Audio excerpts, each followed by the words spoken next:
안녕하십니까. 수도권 투데이 유석현입니다. 따뜻한 겨울이 계속되면서 전국의 겨울 축제들이 비상에 걸렸습니다. 눈과 얼음이 녹으면서 축제를 계속할 수 없는 상황까지 이르렀는데요. 현재 상황 어떤지 또 언제쯤 축제를 재개할 수 있는지 잠시 뒤에 자세히 알아보겠습니다. 올해부터 다주택자의 양도세 중과제도가 폐지됩니다. 부동산 어떻게 팔아야 손해를 덜 볼 것인지 오늘 부자가족 만들기 시간에 자세한 내용 알아봅니다. 2부에는 법률 상담이 있습니다. 복잡한 법률 문제 있으신 분들은 서울 전화 02-771국의 공구사업원으로 전화 주시거나 단문 50원, 장문 100원의 이용료가 있는 샵 0945로 문자 주시면 됩니다. 법무법인 한별의 조상원 변호사가 상담해 드립니다. 1월 7일 화요일 수도권 투데이 시작합니다.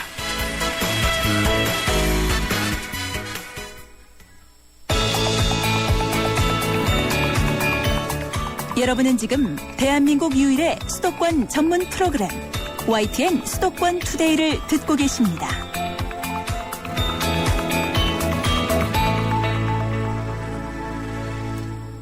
네, 투데이 이슈 점검 시간입니다. 최근 며칠 동안 평년 기온을 5도 정도 웃도는 맑은 날씨가 이어지고 있습니다. 포근한 날씨에 나들이들 즐기는 분들 많이 늘어난 반면에 날씨가 풀려서 울상을 짓는 분들도 있습니다. 특히 추워야 즐거운 겨울 축제를 준비하는 분들의 걱정이 큰데요. 꽁꽁 축제를 진행하고 있는 홍천군 축제위원회 손기환 홍보팀장 전화로 연결해서 자세한 내용 알아봅니다. 안녕하십니까? 네, 안녕하세요. 네, 먼저 홍천군이 진행하고 있는 꽁꽁 축제 어떤 축제인지 간단히 설명을 해주시죠. 네네. 홍천강 꽁꽁축제는 홍천강의 청정하고 깨끗한 풍경과 비발디파크의 스노우월드 및 각종 놀이시설과 겨울철 손맛과 입맛을 느낄 수 있는 송원낙지 등 산천마을의 초가지 풍경과 전통 발고 등 다양한 무료체험 등을 준비로 하여 청계의 숫대거리나 바람개비거리 등 많은 포토존을 준비하여 볼거리, 즐길거리를 같이 준비한 그런 축제로 준비하고 있습니다. 네, 시작이 됐습니까? 축제가? 예, 시작은 돼서 지난 12월 27일부터 지금 시작이 됐었습니다. 예. 최근에 날씨가 워낙 포근해서 얼음이 녹으면 좀 위험하지 않을까 우려가 되는데 어떻습니까? 예, 지금 저희가 그 얼음이 녹아서 안전상의 문제로 저희가 지금 새내기 축제다 보니까 예. 안전 최우선이라는 전제하에 지금 축제를 진행하고 있었고요. 예. 지금 현재 영상 구도 등 기온 온난화 현상으로 저희뿐이 아니라 모든 행사장들이 아마 빙질이나 이런 것들이 급격히 악화돼서 많은 노심초사하고 있을 겁니다. 예. 스노월드 및 놀이공간 등을 통제하면서 저희는 부분 운영을 하면서 지금까지 운영해 왔고요. 예. 현재 계속 빙질 등을 관리하면서 강화하고 오늘부터 내일입니다. 8일부터 낚시터를 부분 개장과 함께 10일 정상 운영하도록 계속 준비 중에 있습니다. 지금은 낚시터에 들어갈 수는 없군요. 예, 그렇습니다. 예. 그 날씨가 따뜻하면은 나들이객은 오히려 늘어날 것 같은데 관광객 수도 좀 늘었습니까? 예, 그렇죠. 저희가 관광객이 실제 처음 운영하고 지금 낚시터를 개장하고 있지 않은 상황에도 많은 분들이 와 주셨는데요. 예. 저희가 그런 분들을 위해서 연만들기, 발부타기, 팽이치기 등 얼음판이 아닌 다른 것들로 추억의 놀이를 할 수 있는 겨울철 놀이를 많이 준비하여 약 30여 개 좀 정도 되는 체험 공간과 여러 가지 다양한 볼거리 등을 만들어서 준비하고 있습니다. 네. 근데 대부분의 분들이 얼음 낚시 위주인 겨울 행사를 하다 보니까 예. 저희 관광객 수가 좀 많이 줄어 있고요. 안전상의 문제로 예약을 했던 텐트 낚시는 전부 100% 취소하여 환불 처리드렸으며 그로 인한 관광객 예상 수보다 평일 한 약 20% 정도 이상 차이가 나게 좀 줄어 있는 것으로 되어 있습니다. 예. 일기예보를 보면은 내일쯤에 이제 눈이 내리고 나서 다시 한파가 온다 이렇게 예보가 되고 있는데 그러면은 곧바로 겨울 축제 중에 그 낚시라든가 이런 것도 바로 다시 시작할 수 있습니까? 예, 저희가 그 일기예보를 보고 준비해서 내일 한파로 해서 제한적이나마 예. 들어갈 수 있도록 내일부터 준비 바로 하고 있고요. 예. 10일 날은 가능한 최대 많은 분들이 오실 수 있도록 준비를 하고 있습니다. 예. 근데 아시는 대로 날씨라는 변수 때문에 저희가 완전 개방에 대한 거는 조금 하루 이틀 차이가 더 있을 것 같습니다. 예. 홍천강 겨울축제 앞서 설명을 해 주셨습니다만 뭐 특별히 어떤 프로그램들 같은 게 있습니까? 예, 저희 겨울축제가 낚시 외에도 다른 것이 할 것이 많다는 걸 보여드리기 위해서 기본적으로 랜선 송어 잡기를 저희가 준비하였고요. 예. 눈썰매장을 개장해서 그 눈썰매를 타고 내려오는 즐거움을 드릴 수 있는 곳과 ATV 등 놀이시설을 탈 수 있는 곳을 만들었습니다. 예. 그리고 조금 전에 말씀드렸듯이 전통 민속놀이격인 팽이치기나 발구, 즉 얼음썰매 탈 수 있는 곳을 만들어서 다양한 프로그램으로 체험 프로그램을 운영하고 있습니다. 네. 그 많은 분들이 축제를 보러 가기 위해서는 교통편도 신경 써야 되고 주차 문제 또 숙박 문제 이런 거를 다 신경을 써야 되는데 어떻습니까? 좀 준비가 잘 돼 있나요? 예, 저희가 우선 교통편의 경우에는 대중교통을 많이 이용할 수 있도록 좀 홍보를 하고 있는 부분이고요. 예. 서울 시내 약 3곳의 터미널에서 홍천오는 차량편이 있으시고 예. 주차 문제의 경우에도 지난해 대비 인근 지역에 많은 주차 공간을 추가 확보하였습니다. 예. 그래서 주차 시설을 최대한 고려하고 저희도 운영하고 있는데요. 여전히 오시는 분들이 많으면 문제가 항상 불거지는 부분이고요. 예. 숙박 문제의 경우에는 홍천관 내에 있는 모텔이나 홍천 읍내에 있는 모텔들과 더불어 홍천 인근 주변에 펜션을 파신 사장들의 협조로 예. 다소 부족하나마 준비를 하여 해결을 일부 만족할 수 있도록 준비하였습니다. 네. 그 홍천 주변에 모텔이 많이 있습니까? 저희가 군사 지역이다 보니까 군인 면회객들의 숙소가 지금 많이 있어서 모텔들이 시내 일원에 좀 많이 배치되어 있습니다. 보통 그러면 하루 자는데 비용이 얼마나 드나요? 평일 정확히 알진 못합니다만 33,000원, 5,000원 정도 하시고요. 예. 주말의 경우에는 이제 면회객이나 수요가 많은 관계로 조금 오르는 걸로 알고 있습니다. 민박도 있습니까? 예, 민박도 있습니다. 근데 민박은 저희 지역에서 한 10여 분 정도 이상 움직여야 되기 때문에 예. 그리고 펜션보다는 좀 시설이 편치는 않으시죠. 예, 그렇군요.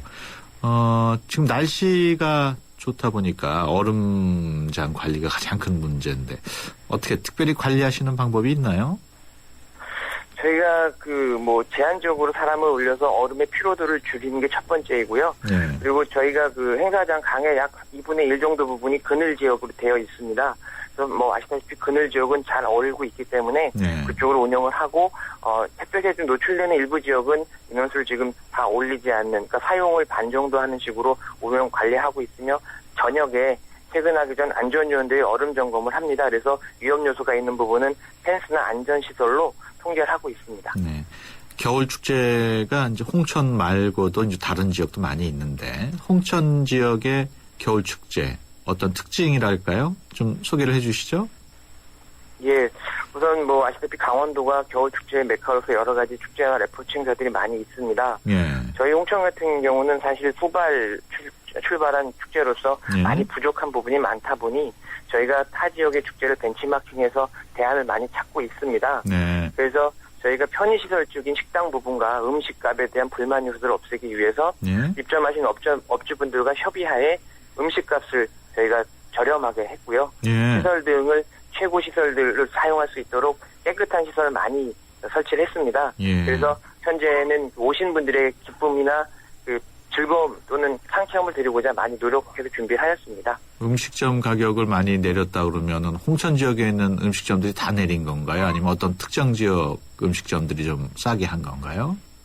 예, 무슨 축제를 보면 항상 행사장에서 파는 음식들이 비싸다는 설들이 많으신데 예. 그런 우려사항을 저희가 줄이고자 최대한 노력했습니다. 그래서 음식값을 좀 행사장 예, 주변의 음식점들이 싼 가격에 음식을 판다 이거군요. 그렇죠, 예. 예. 홍천에 좀 남다른 관광 포인트가 있습니까? 저희가 우선은 지금 여름과 겨울을 같이 할 수 있는 별명 비발디 파크가 우선 대표적일 수 있겠고요. 예. 홍천은 휴양도시로서 그 홍천군이 하고 있는 휴양림들이 있습니다. 가해산 휴양림이나 예. 스타사에 있는 그 산속길 등이 예. 있어서 예. 지금은 이제 겨울이라 별로 이제 보실 건 없습니다만 또 겨울 운치를 느끼러 오시는 분들도 계시고요. 예. 저희가 봄과 되면서 봄, 여름에 즐길 수 있는 다양한 서울하고 가까운 그 이점을 살려서 할 수 있는 볼거리들을 많이 그런 포인트들을 준비를 하였습니다. 예. 홍천이 한우가 유명하죠? 네네, 늘푸름 한우가 저희가 그 몇 년째 그 대상을 받은 걸로 제가 알고 있습니다. 너무 비싸진 않나요? 저희가 늘푸름 한우를 홍보하냐고 그 백화점에서도 지금 나와서 식당을 운영하고 계시는데요. 예. 저렴한 값으로 늘푸름 한우 맛을 보실 수 있으시고요. 예. 이게 행사장에 맞춰서 축협 쪽에서도 예. 많은 협조로 금액을 낮췄으며 가격 경쟁력은 그리 비싸다고 느끼지 않으실 거라고 판단됩니다. 예. 끝으로 꽁꽁 축제 말고 또 다른 축제도 있습니까?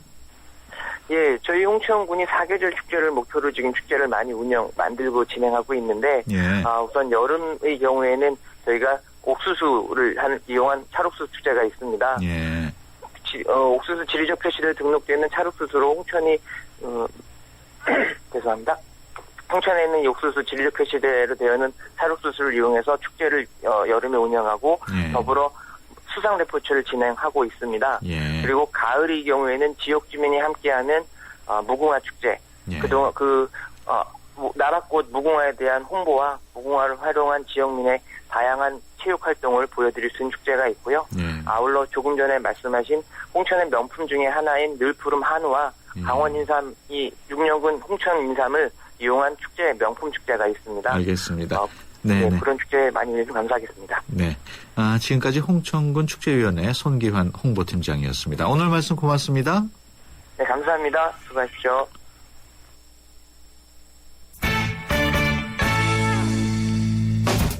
재테크 전문가가 전해주는 우리 가족 부자 만들기 프로젝트.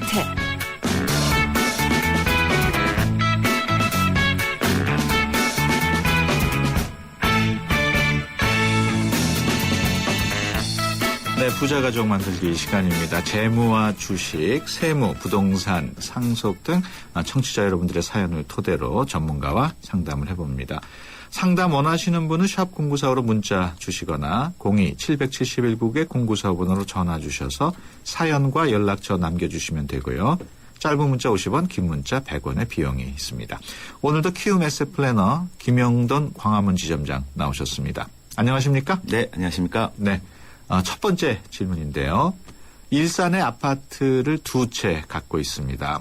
2001년하고 2003년에 각각 한 채씩 구입을 했고 집값이 많이 빠져서 현재 양도 차익은 약 1억 5천만 원과 2억 3천만 원 정도 됩니다.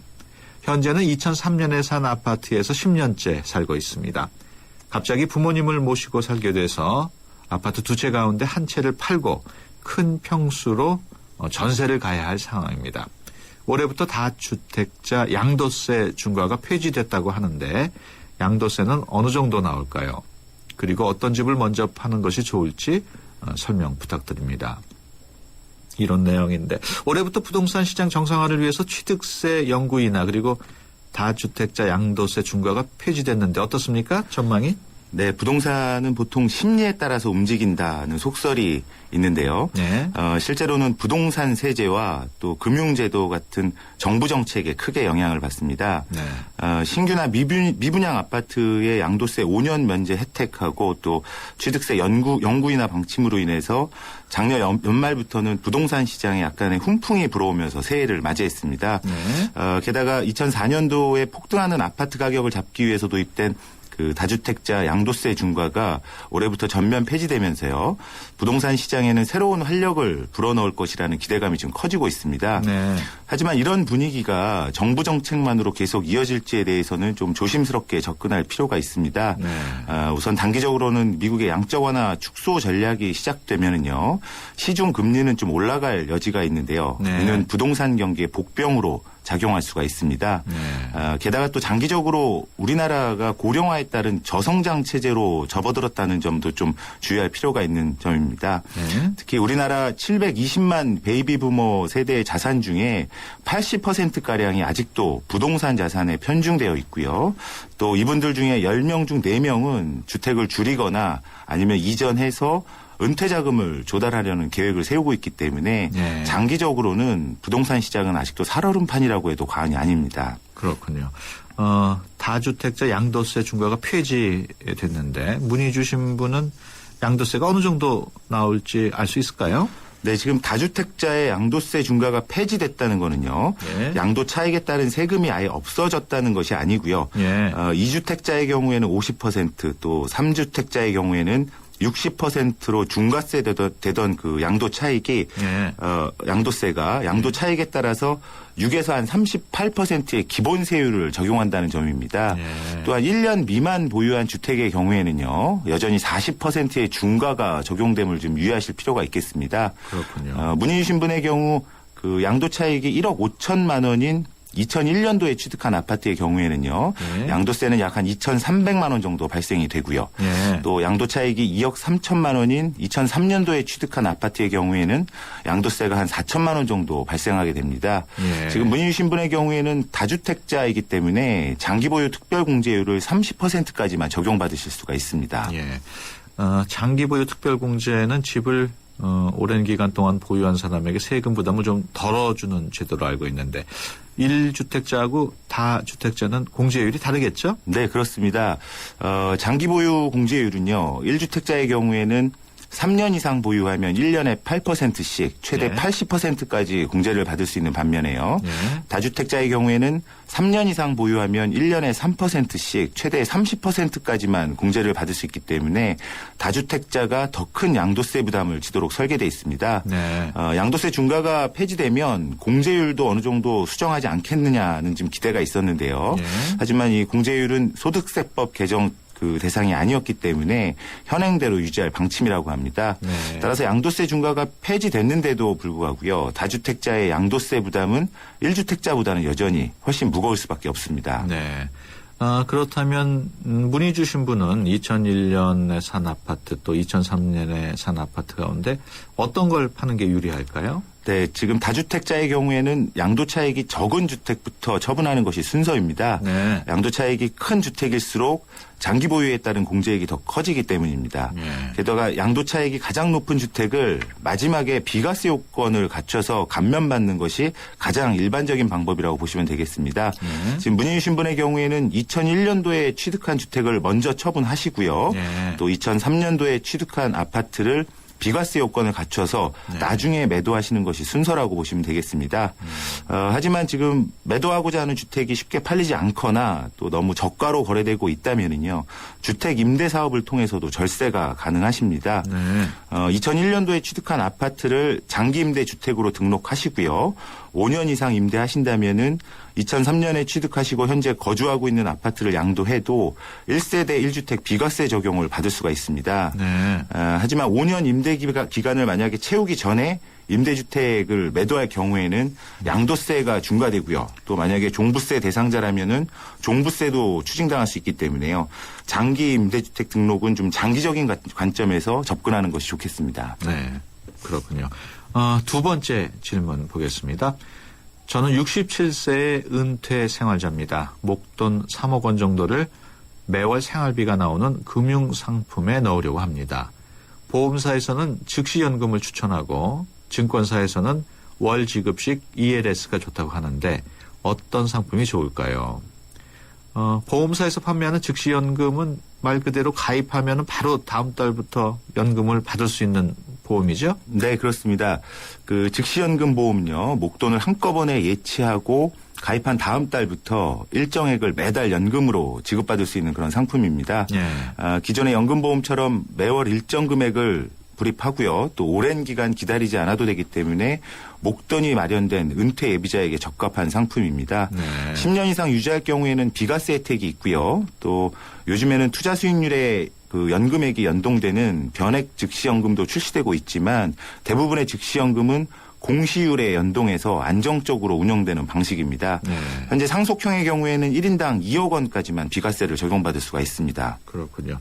증권사에서 추천했다는 월 지급식 ELS 이건 어떤 상품입니까? 네, ELS 그 주가지수 연계 증권이라고 하는데요. 이 상품은 개별 주식의 가격이나 아니면 주가지수에 연계돼서 투자 수익이 결정되는 그런 투자 상품입니다. 네. 안전한 채권에 일단 투자를 해서 원금을 우선 보존하고요. 네. 일부를 주가지수 옵션 같은 파생상품에 투자해서 시중금리 이상의 수익을 누리는 그런 구조입니다. 네. 일반적인 ELS의 경우에는요. 뭐 조기 상환이 되거나 혹은 만기가 되어야만 현금 흐름이 발생하는 데 반해서 월지급식 ELS의 경우에는 매달 약정 수익률만큼의 현금 흐름이 발생하기 때문에 예. 은퇴생활자처럼 매월 이렇게 현금 유익이 필요한 분들에게 적합한 상품입니다. 네. 또한 ELS의 경우에는 수익이 한꺼번에 발생하게 되면 금융소득 종합과세 부과 대상이 될 수 있는데요. 예. 월지급식 ELS는 그 매월 이자 수익을 지급하기 때문에 금융소득을 분산시키는 효과가 있습니다. 따라서 금융소득 종합과세 대상자에게도 유용한 절세 상품이라고 볼 수 있겠습니다. 네.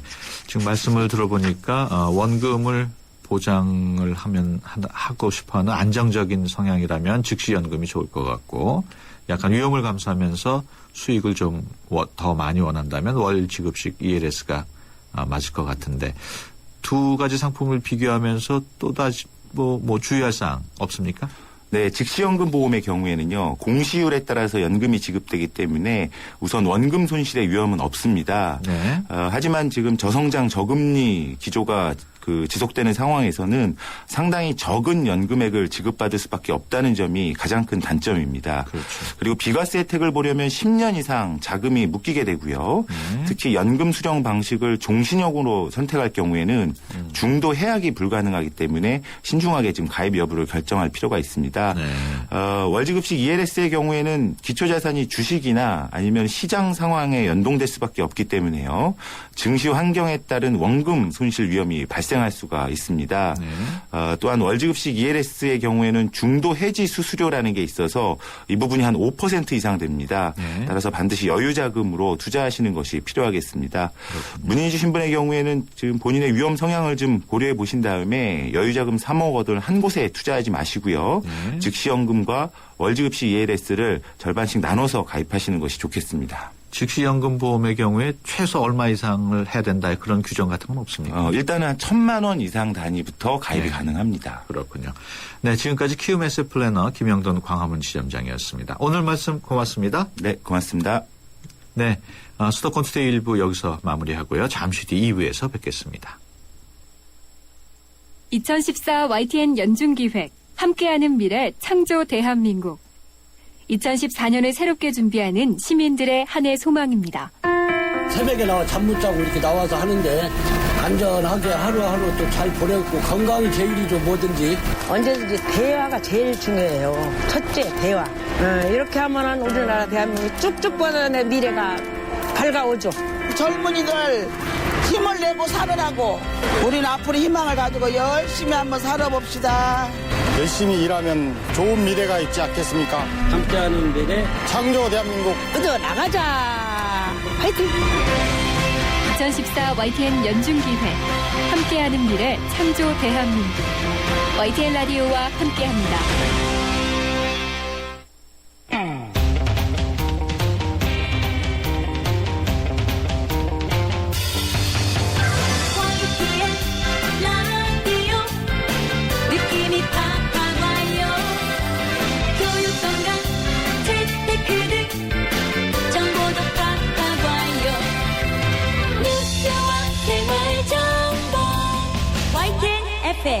수도권 투데이. 네, 수도권 투데이 2부 시작합니다. 2부에는 생활법률 상담실 마련되어 있습니다. 생활 속에서 발생한 일들에 대한 법적인 관계 어떻게 정리해야 할지 궁금하신 분들은 02-771국에 0945로 전화 주시거나 샵 0945로 문자 주시면 됩니다. 짧은 문자 50원, 긴 문자 100원의 이용료 있고요. YTN 라디오 애플리케이션 ES로도 참여할 수 있습니다. 수도권 투데이 2부는 수도권 뉴스 브리핑으로 시작하겠습니다. 이윤지 아나운서 전해주세요. 네, 수도권 뉴스 브리핑입니다. 오늘 새벽 3시 20분쯤 서울 자양동에 있는 50층짜리 호텔의 지하 2층 사우나에서 불이 났습니다. 이불로 지하에서 청소를 하던 60살 남모 씨가 연기를 들이마셔 병원으로 옮겨졌고 다른 직원 4명도 대피했습니다. 미국이 올해 중으로 경기 북부에 있는 주한 미 2사단 1여단에 최신형 전차와 보병 전투 장갑차 등으로 무장한 한 개 기계 화보병 대대를 배치할 계획인 것으로 전해졌습니다. 군 관계자는 이와 관련해 M1A2 전차와 보병 전투 장갑차 등으로 무장한 한 개 대대가 배치되는 것으로 알고 있다고 밝혔습니다. 하지만 부대 순환 배치 차원에서 이뤄지는 것으로 북한의 도발에 대비한 것은 아니라고 강조했습니다. 앞으로 면적 200제곱미터 이상인 음식점이 음식물 쓰레기 처리 계획을 신고하지 않으면 최고 100만 원의 과태료를 물게 됩니다. 정부는 오늘 오전 청와대에서 박근혜 대통령 주재로 국무회의를 열고 이 같은 내용의 폐기물관리법 시행령 개정안을 심의 의결할 예정입니다. 개정안은 규모 200제곱미터 이상의 일반 음식점, 휴게 음식점 경영자나 관광 숙박업 사업자 등에 대해 음식물 쓰레기를 줄이고 처리 계획을 신고할 의무를 부과하고 이를 어길 경우에는 위반 횟수에 따라 최고 100만 원의 과태료를 물도록 했습니다. 어젯밤 9시 반쯤 경기도 의정부시 호원동에 있는 구두 부품 제조 공장에서 불이 났습니다. 공장 안에 사람이 없어 다친 사람은 없었지만 조립식 건물로 된 공장 2동 200여 제곱미터가 모두 타 큰 피해가 났습니다. 지금까지 수도권 뉴스 브리핑이었습니다.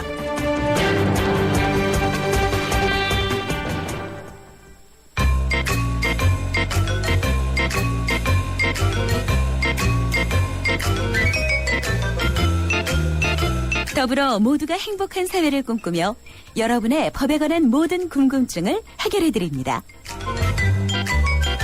수도권 투데이 생활법률상담실 조상원 변호사님. 네, 조상원 변호사입니다. 청취자 여러분 새해 복 많이 받으세요. 네, 매주 화요일에는 생활법률 상담실을 통해서 여러분의 법률 고민 해결해 드립니다. 그냥 넘어가기 억울한 사연들 보내주시면 조상원 변호사께서 답변을 해주십니다. 안녕하십니까? 네, 안녕하세요. 네, 첫 번째 상담 사연 시작하겠습니다. 3107번인데요. 세입자입니다. 세기간이 만료되어서 이사 가려고 하는데 저희 집이 나가지 않아서 나가지 못하고 있습니다. 임대인에게 보증금을 2월 중순까지는 돌려달라고 내용 증명까지 발송한 상황입니다. 전세금 반환 소송까지 진행을 하게 될 경우에 돈을 얼마나 빨리 받을 수 있을까요? 소송 기간이 얼마나 걸릴지 궁금합니다. 지금 사연은 계약 기간이 끝났는데도 집주인이 보증금을 돌려주지 않고 있는 상황인데 네. 계약 기간이 끝나면은 곧바로 보증금을 돌려줘야 하는 거죠, 원래는? 예, 원칙적으로 임대차 기간이 만료가 돼서 임대차 계약이 종료가 되게 되면 임대인은 보증금을 돌려주고 동시에 임차인은 목적물을 반환해줘야 되는 그런 상황이 됩니다. 그런데 이제 문제가 발생하는 것이 임대인 측에서 보증금을 돌려주지 못하는 경우가 있고 또 반대로 이제 세입자 쪽에서 기간이 만료돼서 종료가 되는데도 못 나가겠다고 이제 버티는 그런 경우가 있는데요. 지금 이 상담 사연 같은 경우는 이제 세입자는 이사를 가야 되는데 임대인이 보증금을 안 주고 있는 그런 상황이 되는 거죠. 현재 내용 증명까지 발송을 했고 소송까지 아마 생각하고 계신 것 같은데 전세금 반환 소송 기간은 보통 얼마나 걸립니까? 예, 지금 원래 그 임대인 입장에서는 그 자기 돈으로 보증금을 돌려주고 이제 새로운 세입자를 구해야 되는데 대개는 이제 새로운 세입자를 구해서 새로운 세입자로부터 받는 보증금을 이제 나가는 세입자에게 주는 이런 형식을 취하다 보니까 새로운 세입자를 구할 때까지 한마디로 집주인 쪽에서 좀 버티고는 그런 상황이 됩니다. 그런데 이제 세입자 입장에서 더 안타까운 것은 이런 집주인을 상대로 그러면 돈을 돌려달라고 소송을 하게 되면 그 소송 기간이 사실 또 몇 개월 이상 걸리거든요. 사실 그 기간이면 새로운 세입자를 또 중간에 구할 수가 있는 것이 되기 때문에 사실 좀 이러지도 못하고 저러지도 못하고 그런 상황이 되는데 이런 경우에는 좀 미리 그 말씀을 하셔가지고 만약에 임대인 쪽에서 새로운 세입자가 들어와야만 돈을 준다라는 입장이라면 미리 좀 소송 절차를 밟으셔서 빨리 좀 판결이 이루어질 수 있도록 그렇게 하셔야 되는데 판결을 받더라도 그것이 현금화하려면은 집행 절차를 또 밟아야 됩니다. 그렇군요. 예, 그러려면은 그 목적물에 경매를 진행을 해서 이런 것들을 해야 되는데 현실적으로 그러한 소송 절차나 집행 절차까지 밟는 시간은 상당한 오랜 시간이 걸립니다. 그렇기 때문에 최대한 집주인을 좀 설득을 해서 좀 보증금을 좀 안 나간다면 좀 낮춰서 세입자를 빨리 구하는 방법을 취하는 것이 좋을 것 같습니다. 그렇군요. 소송을 한다 해도 소송이 끝나더라도 돈을 받을 때까지는 시간이 많이 걸리는군요. 네, 맞습니다. 두 번째 상황인데요. 전화 연결을 한번 해보겠습니다. 반상화 씨. 안녕하세요. 네요. 네네네. 말씀하시죠. 예, 전화님한테 뭐 좀 물어보려고요. 네네, 말씀하십시오. 예, 저 다른 게 아니고 고향에 문중 산이 하나 있습니다. 네네. 그런데 이것이 이제 아버님하고 큰아버님하고 이제 같이 거기서 사셨는데, 네. 근데 큰아버님도 그때 그런 말씀을 이게 서류에 대해서는 말씀 안 하시고 돌아가셨고, 제가 73살입니다. 네. 예, 그런데 이제 아버님도 돌아가실 때 그런 말씀 안 하셨거든요. 예예. 그런데 이제 그 큰아버지 아들 사촌형이 있었어요. 예예. 그 양반이 관리하다가 그 양반이 아마 돈이 좀 저기 해가지고 그 산을 잡혀가지고 대출을 받아서 쓴 명이에요. 예. 그런데 이제 그 돈을 갖다가 이제 사촌형 아들에게 조카죠. 예. 조카가 그걸 아마 그 대출을 갚았나 봐요. 예. 그런데 이제 그 산에는 모든 우리 조상들 묘가 다 있거든요. 예예. 근데 이제 그 자기가 그걸 갚았으니까 자기 거라 이렇게 주장을 하고 나오는데 예. 그 산이 그런데 이제 그 제 동생이 바로 밑에 동생이 저기 죽어가지고 거기에 산소가 있어요. 예예. 그런데 이제 자기네 땅이니까 산소를 이장해 가라. 예. 그쪽에서 그런 말이 나오거든요. 예. 근데 우리는 이제 아버님도 말씀 안 하시고 큰 아버님도 말씀 안 하시고 돌아가셔가지고 이게 어떻게 서류가 어떻게 된지도 모르고. 예. 근데 이제 제 조카가 이제 자기네 땅이다 그러면서 그 조카 아들이 또 있어요. 예예. 예, 그 아들을 이제 거기다 산에다 뭘 하겠다 그런단 말이에요. 예예. 그래서 그게 되는 건가? 그게 변호사님한테 한번 말씀드려보려고. 예예. 좀 그런 경우가 흔히 일어나는 경우인데요. 예, 예. 우리나라 같은 경우는 이제 종중이라는 문화가 있어가지고 그 종중 명의의 재산들이 상당히 많이 있습니다. 부동산이 특히 임야가 많이 되어 있는데요. 이런 경우에 그 부동산의 소유자 자체를 종중 명의로 할 수가 있습니다.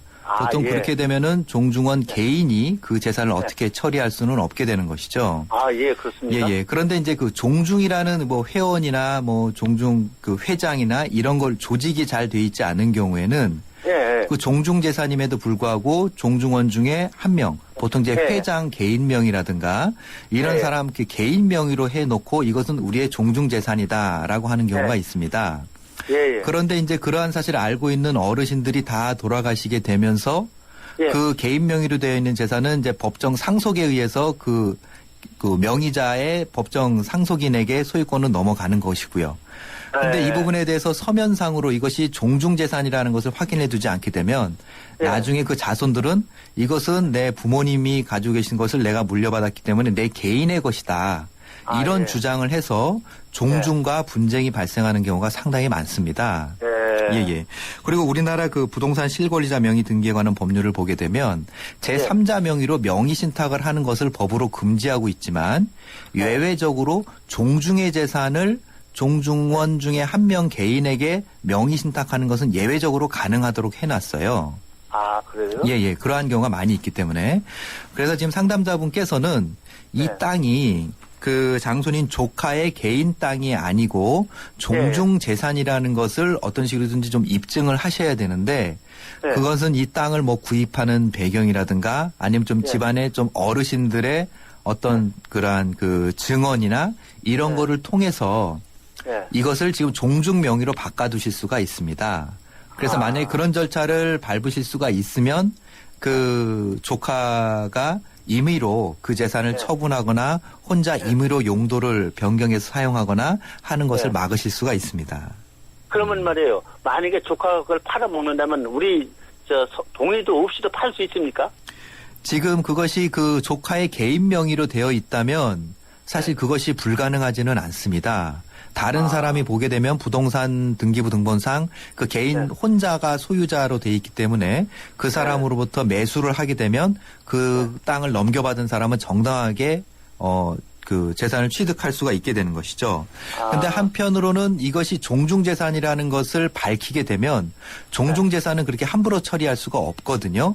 우리 동의가 있어야 되는 거죠? 예, 맞습니다. 종중 이거는 이렇게 민법상으로 이제 총유라고 하는데 그 종중 종원에 다 동의가 있어야 되고 결의를 거쳐서 처리를 해야 되는 부분이 생깁니다. 그러면은 이제 오래돼가지고. 그런 매매 계약에 대해서도 다투실 네. 수가 있는 거고요. 그러니까 아니, 지금 오래된 일이라서 다 돌아가셔가지고 예.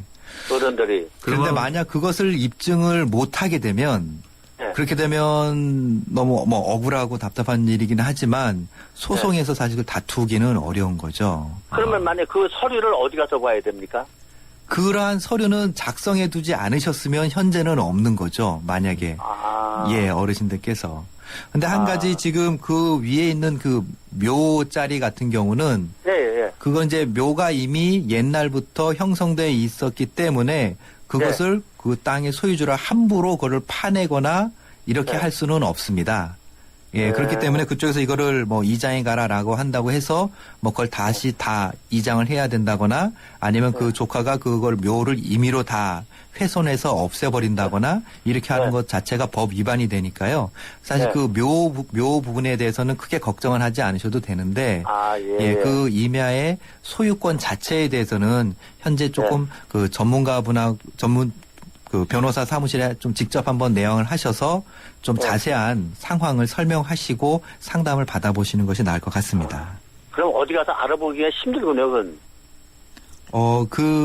이것이 종중의 땅이었다라는 것에 대해서는 그 어르신들이 그걸 알고 계신 분이 말씀을 설명을 해 주셔야 되는 부분인데 지금 다 돌아가시고 그 자녀들만 있게 되면 사실 그것을 입증하기는 쉽지는 않죠. 면 같은 데 가면 없을까요? 군청 같은데? 예, 군청이나 구청에 그것이 그런 식으로 만약 그것은 한마디로 부동산 등기부 등본에 남아 있게 되는 거거든요. 군청에 가면 있을까요? 군청에서 그런 서류를 따로 보관하고 있지는 않습니다. 그럼 알아보기가 힘들겠네요. 네. 그럼 반 선생님 주변에서는 그 땅이 종중 땅이라는 거를 알고 계시는 분이 또 없습니까? 그 누님이 한 분 계시는데 그 양반이 뭐 워낙 연세가 많아서 지금 상황은 그런 상황이군요. 좀 더 구체적인 상황은 뭐 변호사 사무실이나 이런 데 직접 방문하셔서요. 좀 더 자세한 상황을 설명을 하시고 상담을 한번 받아보시는 게 나을 것 같습니다. 이게 저희 서명 없이도 저 조카가 팔 수 있다 이 말씀이지? 예, 현재 부동산 등기부 등본상 소유자로 되어 있기 때문에 그렇게 할 수는 있을 것 같습니다. 알겠습니다. 알아보겠습니다. 제가 감사합니다. 네네. 네. 생활법률 상담실 법무법인 한별의 조상원 변호사와 함께 하고 있습니다. 법률 상담 필요하신 분은 50원의 유료 문자 있는 샵 0945로 법률 상담 신청합니다라고 적어서 보내주시거나 서울 전화 02-771국에 0945로 전화하셔서 성함과 전화번호 남기시면 저희가 연락을 드립니다. 계속해서 다음 사연 소개해드립니다. 7434번으로 들어온 내용인데요. 올해 여름 1995년에 완공된 집을 사서 이사했습니다. 그런데 윗집 층간소음이 너무 심해서 스트레스를 많이 받습니다. 윗집에 얘기해봤지만 매트를 깔아도 쿵쿵 소리가 별로 나아지지 않습니다. 윗집에서 뛰면 저희 집 벽면하고 바닥이 다 울립니다.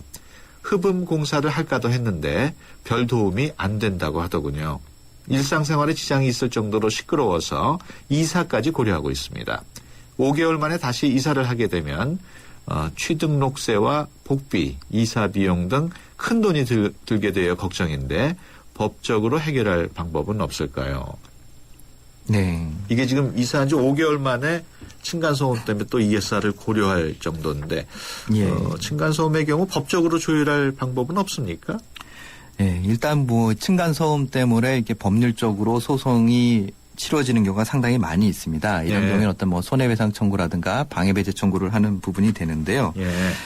일단 그러한 층간소음 문제가 많이 일상적으로 발생을 하다 보니까 지금 뭐 환경부나 시도에서는 이러한 그 이웃 간의 층간소음을 해결할 수 있는 어떤 센터를 운영하고 있습니다. 환경부에서는 뭐 이웃 사이 센터라는 데서 이러한 그 층간소음 분쟁을 조율을 하고 있고요. 또 각 시도에는 환경분쟁조정위원회를 두고 있어서 거기에서 이러한 층간소음과 관련된 분쟁을 좀 조율을 하고 있습니다. 센터에 이제 이러한 그 층간소음에 대해서 민원 접수를 하시게 되면 전문가가 직접 상담도 해주고 그다음에 현장에 나가서 그 소음 측정을 하는 서비스를 제공하기도 하고요. 해서 그것이 어느 정도 수인 한도 이내인지 아니면 수인 한도를 벗어나서 너무나도 견디기 힘든 그런 상황인지를 판단을 해서 양쪽 간의 그러한 의견을 좀 조율을 하는 그러한 그 시스템인 것이죠. 지금 이 피해 보시는 분은 아마 이사까지 고려하시는 모양인데 이사할 경우에 그 취등록세, 뭐 도배비, 이사 비용 이런 거 부담이 걱정이 되시는 모양인데 이런 거를 윗집에서 받을 수는 없는 건가요? 글쎄요. 최종적으로 이사를 가시기로 한다면 그것을 그 위층에 부담을 시킬 수 있는지는 조금 문제가 있을 것 같고요. 예. 오히려 이분이 이 집을 구입을 할 당시에 전 주인으로부터 정말 층간 소음이 너무 심해서 일상적인 생활이 어려울 정도라는 것을 일부러 고지를 안 했다면 오히려 전 주인에게 그러한 매매 가격이라든가 어떤 손해배상 청구를 함으로써 일부 대금을 좀 돌려받다거나 하는 이런 식의 절차를 밟으실 수도 있을 것 같습니다. 그렇다면 이분은 일단 조정위원회 쪽에 한번 얘기를 해보는 이분은 게. 환경부나 아니면 시도에 있는 그 조정위원회에 한번 민원 접수를 하셔서 한번 조율을 한번 해보시는 것이 나을 것 같습니다. 네. 계속해서 다음 사연입니다. 5817번인데요. 오는 4월에 부모님을 모시고 휴가를 떠나기로 해서 미리 준비하려고 외국 항공사 항공권을 구매했습니다. 항공권을 잘못 구매해서 구매하자마자 취소 버튼을 눌렀고 취소 처리가 되더군요. 그런데 한 달 후에 카드값이 너무 많이 나와서 확인해 보니 예약은 취소됐지만 결제 취소가 되지 않았다면서 그대로 요금이 나온 겁니다. 결제 취소 이제라도 해줄 수 있지만 대신 취소 수수료는 제가 내야 한다고 합니다. 당일 취소하면 수수료가 없던데 항공권의 20%나 수수료로 내야 한다는데 이거 정말 제가 내야 하나요? 네. 이게 지금 외국 항공사와의 이제 거래한 내용인데 이럴 경우에 국내법 적용을 받습니까? 예, 당연히 국내법으로 적용을 받습니다. 그러니까 국내에서 어떠한 그 영업을 하게 되면 뭐 외국 기업이라 하더라도 국내법을 적용을 받아서 이런 경우에 당연히 이제 국내법 또 국내 법원에서 분쟁도 하실 수가 있는 거죠. 그러니까 취소 처리를 했는데 예약 취소만 됐고 결제 취소는 안 됐다 뭐 이런 억울한 사연인데 이럴 경우에 정말 수수료를 20%나 되는 걸 내야 되나요? 예, 제가 봐도 이분 좀 상당히 좀 억울하신 것 같은데요. 이러한 뭐 항공권이라는 것 자체가 금액 자체가 적지 않기 때문에 20%의 수수료라면 상당한 금액이 되는데 그렇죠. 일반적으로 예약 취소를 한 후에 결제 취소를 별도로 해야 되는 경우는 그렇게 흔치가 않거든요.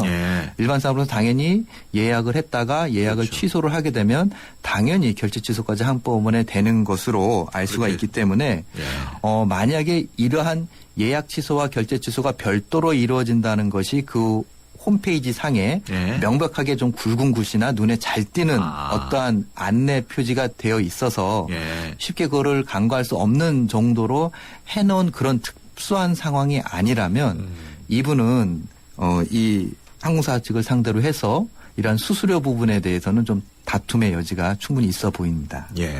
그렇다면은 법적으로 이렇게 뭐 다퉈야 되는 건가요? 어떻습니까? 예, 결국 저쪽하고 구두상으로 협의가 안 되면 결국에는 소송으로 다투실 수밖에 없을 것 같은데요.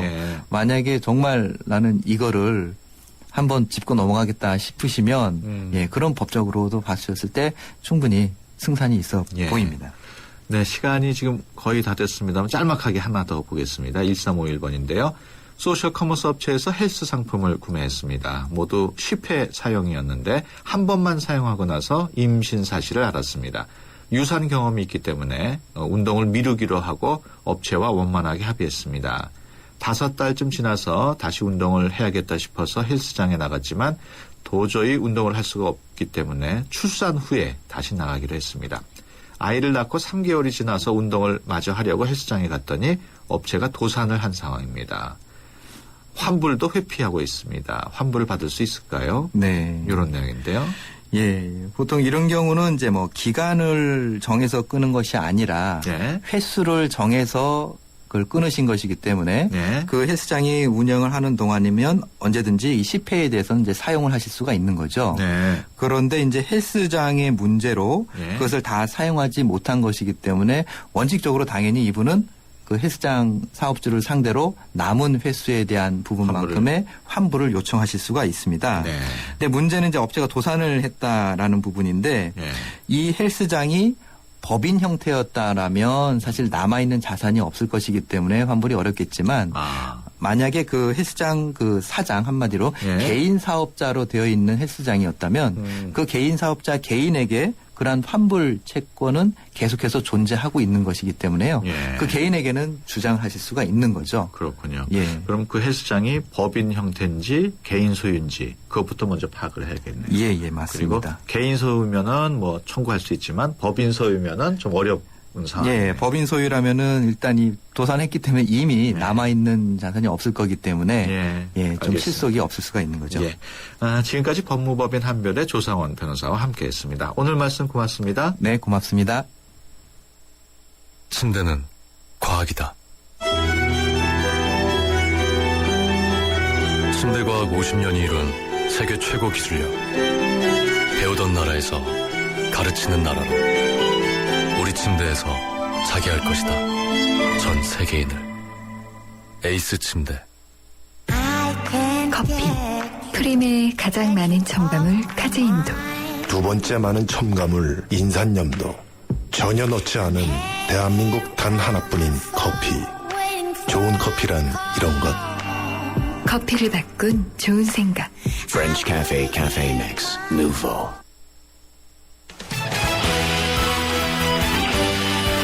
네, 수도권 투데이 오늘 순서 여기서 마치고요. 내일 오전 9시 10분에 다시 찾아뵙겠습니다. 지금까지 프로듀서 박중범, 기술감독 허중현, 구성작가 최유미, 진행의 유석현이었습니다. 함께해 주신 여러분 고맙습니다.